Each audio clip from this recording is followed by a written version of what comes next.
Welcome to the exercises. Support your pleasurable thoughts. And we're always supporting our thoughts, whether they're pleasurable or whether they're painful. And we support them by taking action and then having results that feed back into reinforcing or supporting the pleasurable thoughts.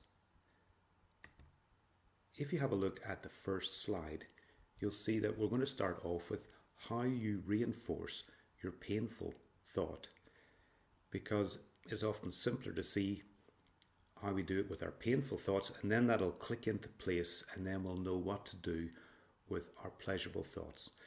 So the painful thought starts over on the left hand side in the diagram, and you see it feeds in to feeling pain, and then you take action based on that painful feeling and painful thought, and it ends up having results that feed back or reinforce that painful thought. So to take an example of a painful thought, I might think my friend has rejected me.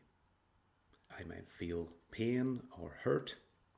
The action I might take would be not contact them as much as I usually do, in the hope that they might realize how much they've hurt me. So the result is there's less communication, and that reinforces my painful thought that my friend has rejected me. Use the same thought, but then do a different action. You'll see how it works even better. If the painful thought still is my friend's rejected me, I'm feeling hurt, and the action I take this time is I talk to my other friends and tell them my rejection story. Tell them how this friend did such and such, and they basically rejected me. So I do that action of sharing with other people, and the result is that I will experience feeling more disconnected to my friend, because you cannot really share how someone's rejected you without feeling even more, or experiencing that you're even more disconnected and distant from that person. So that would be the result, and that obviously feeds back into my painful thought of rejection. But the result might be that after I tell my rejection story to my friends, that they go and tell the friend I'm talking about, and they feel that they don't want to communicate with me, or they feel a bit nervous because they know they've hurt me in some way. Then the result will be that they won't connect with me more, and that again will feed back into and support my thought of being rejected by my friend. Now we're going to have a quick look at the exercise Support Your Pleasurable Thoughts before I'll ask you to go through both and fill in both. But before we go through the pleasurable thought diagram, which is basically the same as the other one, it's always good to remember that we don't have control over the results. If we're thinking the results are an outcome, we don't have control over whether someone's going to respond to a communication, whether they're going to say yes or no. So the outcome in terms of physical results, we don't always have control over, but the results we can see in terms of an experience, and our experience will always be pleasurable once we have a pleasurable thought.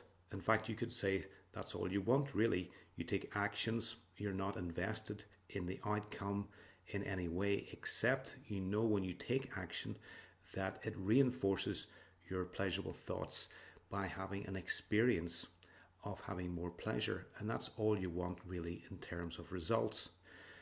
So if we take an example of pleasurable thought, that I want to connect to a friend and maybe haven't seen that friend for quite a while, and we feel hopeful or we feel good just thinking about that, and then we take action. We send them a social media request, we contact them in some other way, and the result might be that they connect with us, and of course that would feed back into a pleasurable thought.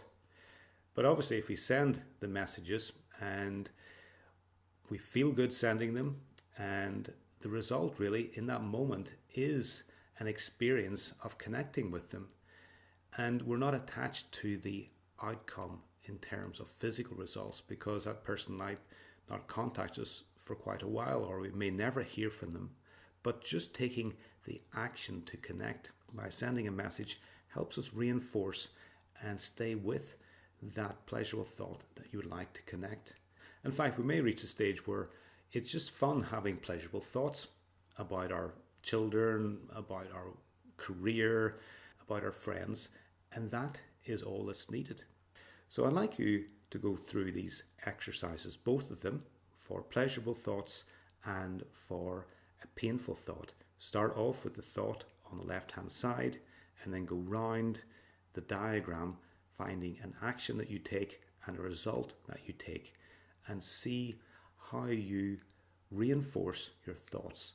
And just being aware of this cycle of how you reinforce your thinking by taking action and the results and how you experience the whole thing helps you realize how powerful your thinking is. And it makes having pleasurable thoughts easier. And obviously, in the next section, we're going to look at how you change from having painful thoughts to pleasurable thoughts. But just right now, we're looking at how you can stay with your pleasurable thoughts, how you can enjoy them more,